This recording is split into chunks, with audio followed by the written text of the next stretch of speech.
from Wish TV and Community Health Network. This is a Health Spotlight Town Hall Special. Good evening, everyone. Thank you for joining us for this Health Spotlight special. We're proud to partner with Community Health to talk about critical health issues here in central Indiana. Tonight, we want to focus on cancer. The American Cancer Society estimates Indiana will have more than 40,000 new cases of cancer this year, and that more than 13,000 people will die of cancer in the state. Alexis. And Phil, we want to start out tonight by talking breast cancer. Let's take you back to those American Cancer Society numbers. They estimate nearly 6,000 new cases and more than 900 deaths from breast cancer for women right here in Indiana this year. A key part of beating breast cancer, early detection and self-care. And that's exactly why I am so honored to welcome in two survivors, Lauren Dages and Marquita Morrow. Ladies, thank you so much for joining us. Thank you for having us. So many people hear breast cancer, or they might have somebody in their family who has it, but they don't really get a chance to sit down and hear their stories and experience their stories with them. Your stories are kind of similar, likely eye-opening for many young mothers in their 30s diagnosed with breast cancer. Marquita, that has to be incredibly difficult for you. Tell me a little bit about your journey and how your journeys are a bit connected. Oh, yes. So when I was about, I say 31 years old, I was just doing a regular home exam like I usually do, and I found something that just didn't sit right with me. It was a lump. It was real close to my underarm, so I wasn't sure what it was. So of course, I called my healthcare provider and said, hey, I need to come in and get a checkup. And we went through the process of ultrasounds, just looking at it physically with just touch. We did a mammogram, and about a week later, I had the diagnosis that I did have breast cancer. Golly, I mean, there's so many people that hear that, and it's like, the moment that you heard those words, I mean, what was going through your head? It was very surreal. Like, everything just kind of faded away in the background, and you just really don't know your fate, because when you think of breast cancer and you hear about breast cancer, you think the worst most times. So I was just really interested in getting to my doctor to see what our next steps were, to figure out what we were going to do. But the biggest thing was I just wanted to make sure I was going to be here for my children. You know, that's such an important thing. Isn't it just like us as women to be thinking about everybody else other than ourselves? Lauren, I see you nodding your head, and I feel it. It's like a kindred spirit with this. Tell me a little bit about your journey, and, you know, did you have some similar emotions? Definitely. I had a 10-month-old at the time I was diagnosed. I actually was breastfeeding and having a lot of trouble breastfeeding, and once I was underproducing, which a lot of women say they have different production when they're breastfeeding, and I went into a mammogram thinking it had something to do with mastitis or something, and I went in that day and they wanted to do another screen, they wanted to ultrasound, they did an emergency biopsy. When I left there, I knew I had cancer. I just didn't know how bad it was yet, and I remember going home and holding my 10-month-old thinking, will he ever know who I am? So that was hard. I don't think people understand what it's like to be having these conversations in your mind before you have to have them with your beautiful families, and then for your families to have to see you through your journey. We're looking at some of these pictures. We got a chance to see your pictures earlier. Right now we're seeing Lauren's. My goodness, it's not just a journey for you, it's a journey for your entire family, yes? Yeah, I was extremely lucky. I have a wonderful husband that took care of everything, and I had family that stepped up in an amazing way. You just figure it out as a mom. You play with them on the floor. We always talk about that. Yeah. You lay on the mat and you let your babies crawl all over you. I love that. For me, Marquita has other children, but for me, Liam was too little to remember what I went through. In some ways, it made it harder to get through it because I had a child very dependent on me. And then in other ways, I love that he didn't really understand what was happening. And then there's other things to giggle about. He would try to take off my wig and giggle and say, no, mommy, and that's not you. Don't you just love it, the fact that they just love you no matter where you are. And they don't care. And they don't care. You know, earlier we talked about the importance of self-care. Obviously, you all have had this journey of figuring out how to care for yourselves. Talk to me a little bit about, with these self-examinations as well, some women just are too afraid to do it, or they doubt themselves, like they don't know what they're doing. Talk to me a little bit about having confidence in that area. First, I'll say, as a woman or even as a human being, you need to know your body. If something is different, something's a little off, or if you just don't know, you need to contact someone who will know. So talk to your doctor, but you really have to be aware of yourself and the changes that your body will go through as you get older. But know that if there's something that doesn't make sense to you, there's always someone you can talk to and get the answers that you need. I mean, that's amazing, because I know one of the key messages tonight is that you have to commit to one. Yes. What exactly does that mean? So that's a pledge that we made with Community Health Network, where it's commit to one. Whatever date you can remember every month is the day that you do a self-breast exam. You either lay down or you do it in the shower. You lift up your arm, you go in different circular motions all around your breast area, and you go all the way up to your collarbone and all the way up your armpit. It's also really important to stand in front of the mirror and see for any visual changes. Another sign that I had no idea about is I was misdiagnosed or misscreened at first about 3 years prior, and I had something that people get uncomfortable talking about, which is a red-brown nipple discharge, and it was basically blamed on my birth control.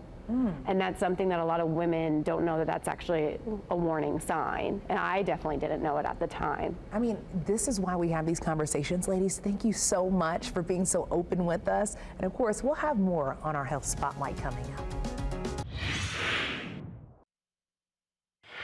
We want to go ahead and welcome in Richard Fennell, the president of Community Health Network's MD Anderson Cancer Center, and Marvetta Walker, the executive director of projects and operations for MD Anderson.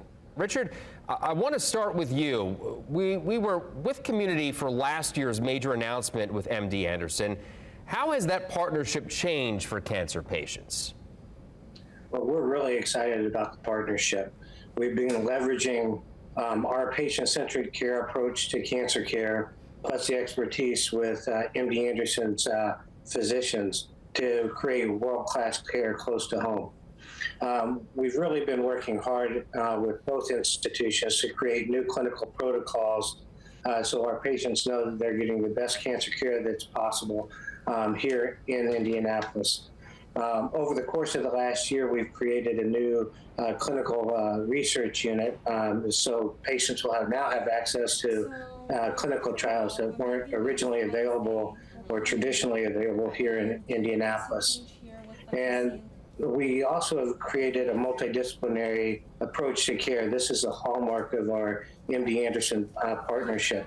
This multidisciplinary care brings together radiation oncologists, medical oncologists, and surgical oncologists to utilize clinical protocols that we've developed and create an individualized treatment plan for each one of our patients based on their cancer and their genetics. In addition to that, we've instituted, as part of our patient-centric approach, a 48-hour access model in which patients with a newly diagnosed cancer or a suspicion of cancer can see one of our cancer experts within 48 hours. Well, that's all good stuff. Marvetta, we know that cancer care is very personal for you. Talk about that, and also specifically why it's so critical to have care close to home. Thank you so much for that question. Well, having access to cancer care close to home is vitally important to me. I am the youngest of 15 siblings, 5 of whom lost their battle with cancer. You know, I often think about how different things might have been if we had MD Anderson close or closer to my hometown of Chicago. My family could have gotten the very best cancer treatment. So receiving a diagnosis of cancer, this is what I think about, is devastating enough. And the last thing that a patient should worry about is where to go to receive the best cancer treatment. Patients deserve to have cancer care close to their homes with a circle of support, as Community often states, from cancer physicians, their families, friends, and their community. And so the partnership between MD Anderson Cancer Center and Community Health Network provides patients in Indianapolis and the state of Indiana access to world-renowned comprehensive cancer care. Richard, I know Community likes to talk about the circle of support approach. What exactly does that mean? This is a model that we put together because we find it important as we help patients through the financial support, through rides, through survivorship, that they need a team to wrap around them like a blanket. And this is our level of care. Our circle of support really exists and is composed of 39 nurse navigators who walk the cancer journey with each one of our patients, 150 physicians, financial counselors, social workers, and many others. In addition to that, we offer some amenities like Mabel's Ride for those patients who don't have access to transportation, so they can get to and from their appointment. And we find this to be this is how we're managing our patient focus. But also, if a patient just needs a loving handhold, one of our team members will be there for them. And to underscore that point, Marvetta, treating cancer also means making sure treatment is available, as you mentioned a little while ago, even simple things like those rides to the appointments, right? Yes, by all means. Yes, when we look at cancer care, we want to make sure that access is available for the patient from every aspect. Community does a great job of this, and MD Anderson does, even when you talk about that transportation to an appointment, not only helping them get to the appointment, but trying to navigate. Sometimes when a patient enters into a cancer center, it's overwhelming enough. And so, yes, providing transportation, a roadmap when they get there. Richard talked about the patient or the nurse navigators, in their program. These are people who help the patient to navigate every aspect of that cancer care so that they don't have to worry about it. So by all means, all of those things are vitally important for patients when they enter into your cancer center. An important conversation. Thank you so much, Richard Fennell and Marvetta Walker, for taking some time to talk about it with us tonight. Thank you. You're watching Wish TV. We are local. Welcome back to this Health Spotlight special. We've dedicated this half hour to talking about cancer here in Indiana. We want to turn our focus and attention to the fastest growing cancers, one of them blood cancer. I want to bring in Dr. Pablo Badano now, an oncologist at Community Hospital Cancer Center. Dr. Badano, good to see you. Around the country, and you and I were talking about this during the commercial break, it's about one patient for every 3 minutes that's diagnosed. That's eye-opening stuff. So why are we seeing this surge? Well, part of it is because of the aging population, and also because we're getting blood draws more often than we used to. Some cancers have screening tests that allow us to detect them earlier, like colonoscopies or mammograms. For blood cancer, there is no screening test. But as people go to the doctors more and more, they're getting blood work done, and that allows us to detect some of these cancers earlier. What should people be looking out for when it comes to blood cancer, and how is it different from others? Well, I think fatigue is one of the main symptoms. Unfortunately, that can be from many different things. Obviously, bruising or bleeding, that can also be a sign that there's a blood disease. But I think most of the patients that we see, specifically the ones that are diagnosed with chronic leukemias or MDS, they actually went to the doctor for some other reason, and they had their blood drawn, and that's how we kind of started working towards that diagnosis. So how, when it comes to treatment, how is it different from other treatments? Well, I think one of the differences is that progressively we're using less and less chemotherapy. So we're trying to get away from chemotherapy and using treatments that are more directed towards the specific cancer. We still have to use a lot of chemotherapy, especially for lymphomas and for leukemias. But that has allowed us to treat patients that are much older or have a lot of other medical, what we call comorbidities, that they have other conditions that in the past it would have been impossible for us to give aggressive treatment. But since we have treatments that are more targeted and less aggressive towards the body in general and more towards the cancer, that allows us to have better results in the elderly especially. You and I talked about this during the break, and excuse me if you maybe mentioned it. Is there anything that we can do to kind of prevent it? When we talk about other cancers, we talk about healthy diet, exercise, all that type of stuff, but not so much with this one, huh? Not really, because unfortunately most of it is a disease of aging. It's part of the aging process. So we always see we talk about leukemia in children, but that's fortunately a rare event. While in adults, as we get older, we're more exposed to that. And the older we get, the more exposed to it we are, because our bone marrows and our immune system is all our life turning over.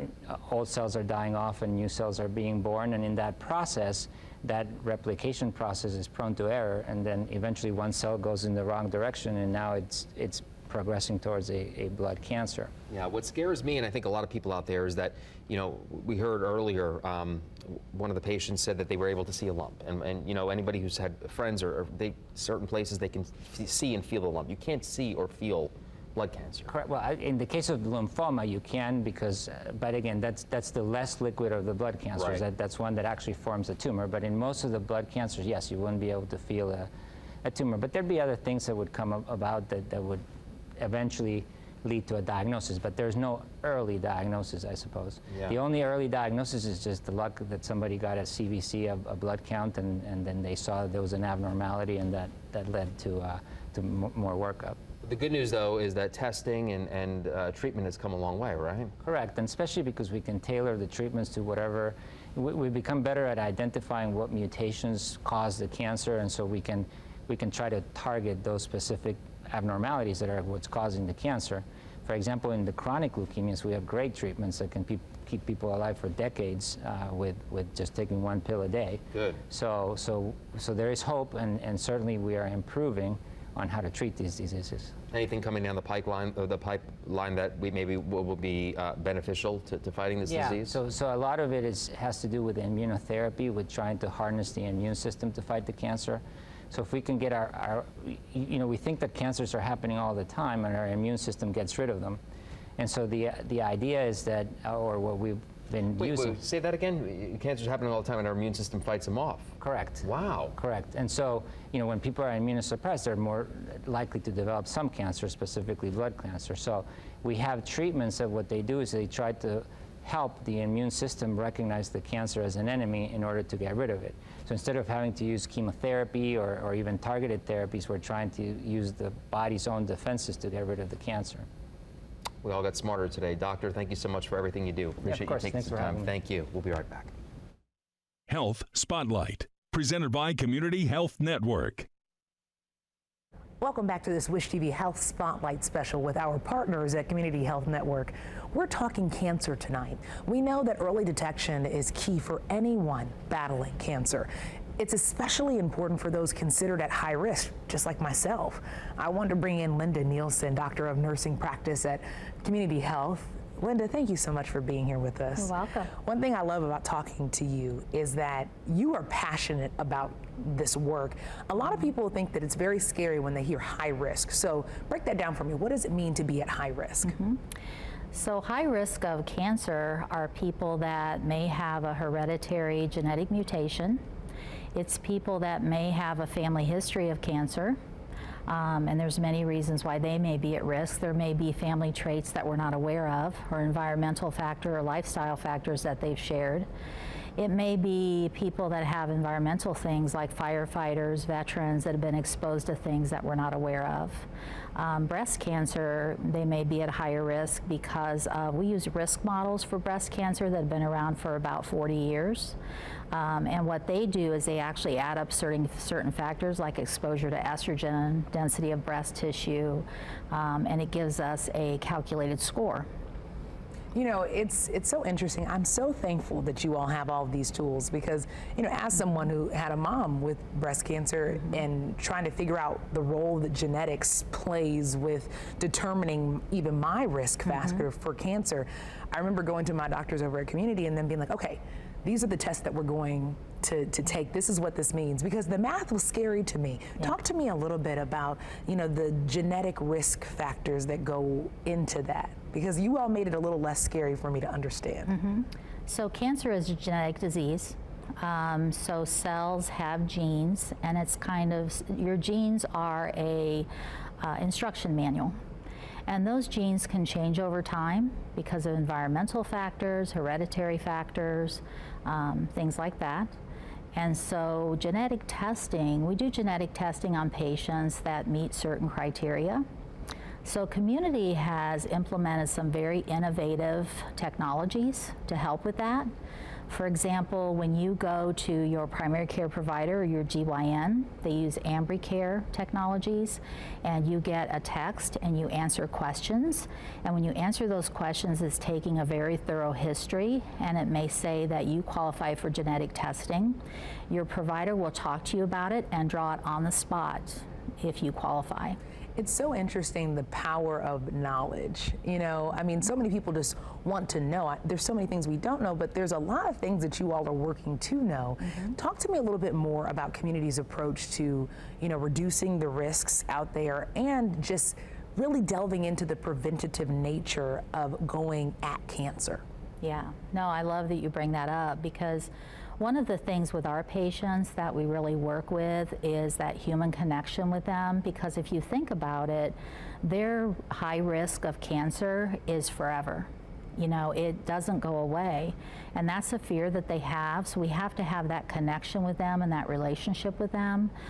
So we do things like lifestyle obviously makes a difference, which is diet, exercise, low alcohol intake, smoking. And then we also look at things like vaccinations. Hepatitis B vaccine lowers risk of liver cancer. HPV vaccine lowers risk of a lot of head, neck, and oral cancers. So we focus on things like that as well. You know, so many people are, okay, I know that there's things that we can do, but at what age, at what stage do I try to even start this journey of being preventative and really being on the offense rather than the defense? What do you tell families or people that are just wondering when they even start? Any day. You can start at any time. It doesn't matter what age you are. It makes a difference no matter when you start. You know, what are some of those conversations like when you're talking to patients? And, you know, I'm sure that some, you know, they want to read, they want to do their homework, they want to know. Then there's others that are just really scared to know. What does that conversation look like when I come to your office? So one of the things that I tell them is that their opinion matters, because one thing that they know that I will never know is their body. So I can teach them many, many things, but they have to be willing to let me know when something doesn't feel right. And that can be the conversation. They can just call me and say, Linda, my body just doesn't feel right, and I will always act on that. So that, I think, is really important, to empower them to know that they can call us and say something doesn't feel right, because just memorizing signs and symptoms is just not going to work. Linda, thank you so much. You've made us smarter tonight. We appreciate you. I hope so. Thank you. Thank you.